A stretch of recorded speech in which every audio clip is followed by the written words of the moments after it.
This is what you need to know now.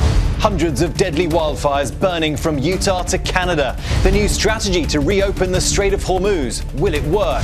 And the salmonella warning spreads. Dips and salsas now pulled from grocery shelves. I'm James Longman from ABC News. It's Monday, August 10th, and this is what you need to know. Let's get right to the big story. Firefighters are working to contain nearly 100 large fires nationwide. Hundreds of thousands of acres have been burned in Utah alone. 2 pilots were killed fighting a 174 square mile wildfire there, which is still burning. A contractor died while helping firefighters in southern Oregon, where people were forced to evacuate as the Wright Spring fire spreads. The record heat is expected to ease in some areas later this week.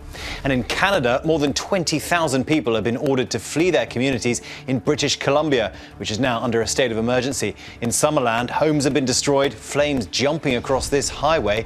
Drivers have been blinded by orange smoke. Oman says some progress has been made with Iran over an agreement to get shipping moving through the Strait of Hormuz.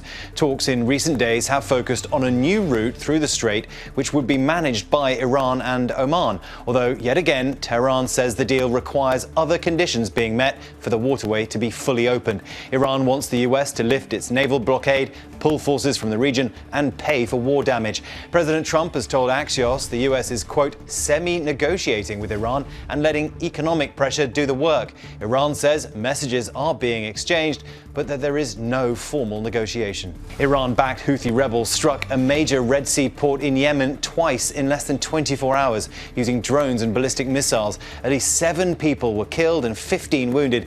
Yemeni officials say port buildings and piers were heavily damaged. The Houthis also claim they hit an oil refinery in Saudi Arabia with a drone.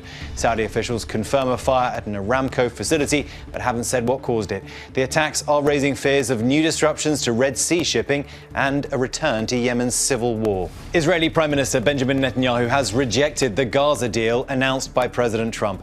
He says Israel's military won't withdraw until Hamas is, quote, genuinely disarmed. Hamas says it remains committed to the plan, but wants Israel out first. Israel still controls more than half of Gaza. The White House has not responded to Netanyahu's rejection. A new alert about the jalapeños linked to a salmonella outbreak. Health officials are warning that some meat and poultry products may contain the recalled jalapeños. They say so far at least 345 people have got sick in 27 states. And now Taylor Farms, which is also linked to the Psilosporasis outbreak, is pulling dozens of products with jalapeños. The recalled foods include dips, salsas, guacamole sold at grocery stores like Walmart, Target, Whole Foods, Trader Joe's and Kroger. An Alaska Airlines flight was put into cockpit lockdown at Miami International Airport after pilots said a passenger threatened to take over the plane. It returned to the gate and everyone on board was removed. An investigation found no credible threat and the flight took off for Seattle without incident. The mother of a black woman found hanging from a tree in Jackson, Mississippi, says her daughter did not die by suicide. She tells ABC News that her daughter, 29-year-old Tasia Fortune, quote, did not do this to herself.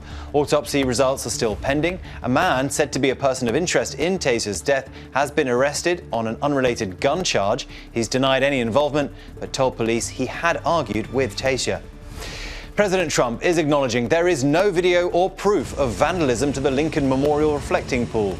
He also admits there was contractor error in the rush to complete the $14 million renovation before July 4th. But the president has continued to accuse former Olympian David Hearn of damaging the pool and in a post claimed a National Park Service worker saw him do it. Trump wants U.S. Attorney Jeanine Pirro to revisit her decision to drop the charges against Hearn. Hearn has denied damaging the pool, saying he only touched the peeling liner out of curiosity. Nearly 30 years after hip-hop legend Tupac Shakur was killed in Las Vegas, a suspect is finally going on trial in connection with his murder. Jury selection begins today in the murder trial of 63-year-old Dwayne Davis. Prosecutors say Davis provided the gun used in the drive-by shooting that killed Shakur near the Las Vegas Strip in 1996. Davis has pleaded not guilty. Jury selection is expected to take up to a week. Now to some quick hits, other stories we're following today.